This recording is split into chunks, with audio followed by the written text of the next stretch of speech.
പൊതുവിദ്യാലയങ്ങളിലെ school തല പരീക്ഷകളുടെ ചോദ്യക്കടലാസ് ചോർന്ന സംഭവത്തിൽ ക്രൈംബ്രാഞ്ച് അന്വേഷണം തുടരുന്നതിനിടെ ബുധനാഴ്ച നടന്ന 10ാം ക്ലാസ് കെമിസ്ട്രി പരീക്ഷയുടെ ചോദ്യക്കടലാസും ചോർന്നു. ആകെയുള്ള 40 മാർക്കിൽ 32 മാർക്കിന്റെ ചോദ്യങ്ങളും വിവാദ യൂട്യൂബ് ചാനലായ MS സൊല്യൂഷൻസിന്റെ ഉടമ മുഹമ്മദ് ഷുഹൈബ് പ്രവചിച്ചവയാണ്.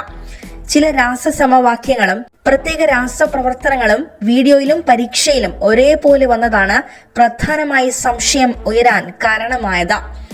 കെമിസ്ട്രി പരീക്ഷയുടെ തലേന്നാണ് യൂട്യൂബ് വീഡിയോ വന്നത്.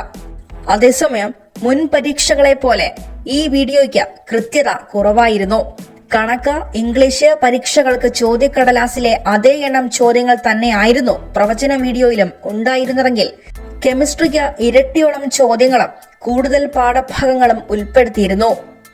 നാളെ പരീക്ഷാ പേപ്പറിൽ കാണാൻ പോകുന്ന ചോദ്യങ്ങളാണിത്, മറ്റൊന്നും നോക്കേണ്ട എന്നായിരുന്നു ആദ്യ വീഡിയോകളിൽ പറഞ്ഞിരുന്നതെങ്കിൽ കെമിസ്ട്രിക്ക് വന്നേക്കാമെന്ന് മാത്രമാണ് പ്രവചനം. നിയമോപദേശത്തിന്റെ അടിസ്ഥാനത്തിലായിരുന്നു ഈ വീഡിയോ എന്നും സംശയം ഉയരുന്നു. ആരോപണ വിധേയമായ ട്യൂഷൻ സെന്ററിന് പുറമെ മറ്റ് സെന്ററുകളുടെ പങ്കും പോലീസും പൊതുവിദ്യാഭ്യാസ വകുപ്പും അന്വേഷണം നടത്തുന്നുണ്ട്. ചോദ്യക്കടലാസ് ചോർന്നതായി വിദ്യാഭ്യാസ വകുപ്പ് ഉദ്യോഗസ്ഥർ ക്രൈംബ്രാഞ്ച് ഉദ്യോഗസ്ഥർക്ക് മൊഴി നൽകിയിട്ടുണ്ട്. ആദ്യം അന്വേഷണം നടത്തിയ താമരശ്ശേരി ജില്ലാ വിദ്യാഭ്യാസ ഓഫീസർ കൂടുതൽ തെളിവുകൾ കൈമാറി. മുൻ വർഷങ്ങളിൽ ചോദിക്കാത്ത തരത്തിലുള്ള ചോദ്യങ്ങൾ ചോദ്യക്കടലാസിൽ ഉണ്ടായിരുന്നുവെന്നും തീർത്തും അപ്രധാനമായ ചോദ്യങ്ങളും വീഡിയോയിൽ പ്രവചിച്ചതായി അധ്യാപകർ ചൂണ്ടിക്കാട്ടി. ബുധനാഴ്ചത്തെ പരീക്ഷയിലെ 6ാമത്തെ ചോദ്യം സ്വർണത്തിന്റെ ഇലക്ട്രോ പ്ലേറ്റിംഗിനെ കുറിച്ചാണ്. പാഠപുസ്തകത്തിൽ സ്വർണം, വെള്ളി, ഇരുമ്പ് എന്നിവയുടെ ഇലക്ട്രോ പ്ലേറ്റിംഗ് രീതിയെപ്പറ്റി പറയുന്നുണ്ട്.